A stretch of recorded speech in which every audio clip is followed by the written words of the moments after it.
Ketua Harian Persib Bandung, Taufik Faturrahman, yang juga merupakan budayawan Sunda sangat menyayangkan dengan respon Deputi CEO PT PBB, Teddy Cahjono.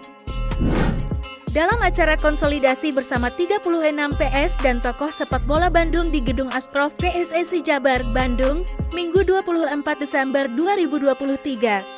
Teddy Cahjono yang hadir sempat memberikan penjelasan terkait perubahan hari jadi Persib dari 14 Maret tahun 1933 menjadi 5 Januari tahun 1919.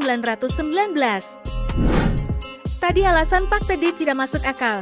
Tadi olah kita terdengar, Pak Teddy agak kebingungan, kenapa Persib tahun 1933 berdiri, sedangkan Persib ikut membidangi lahirnya PSSI tahun 1930. Kan, yang berangkat ke Solo itu bukan Persib, bukan Persija, bukan Surabaya, itu masih nama-nama ke Belanda. Dan baru tahun 1933 berdiri. Itu sudah terpatahkan, kata Taufik. Berbeda seperti yang Pak Teddy katakan, banyak yang protes katanya hari jadi 14 Maret tahun 1933. Dan itu belum pernah saya rasakan. Sok siapa yang ada protes menghadap ke saya? Saya punya data, tegas pemilik klub PPGS itu. Taufik memastikan akan menerima perubahan hari jadi, namun dia meminta hal itu tidak diberlakukan kepada Persib Bandung.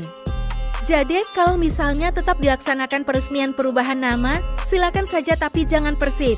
Udah aja BIVB, karena Persib dengan BIVB tahun 1919 itu tidak nyambung. BIVB tahun 1919 itu bubar tidak jelas ceritanya, tambah Taufik. Jadi tolonglah kita hargai leluhur kita sesepuh kita.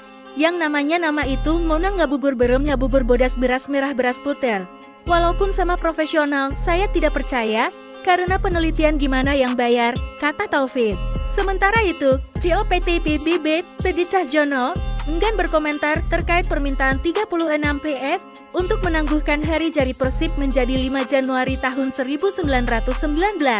Sebab pada 5 Januari tahun 2024 nanti, PT PBB kabarnya akan merayakan hari jadi tim berjulukan Pangeran Biru. Saya not comment dulu, seloroh Teddy Cahjono singkat sambil berlalu.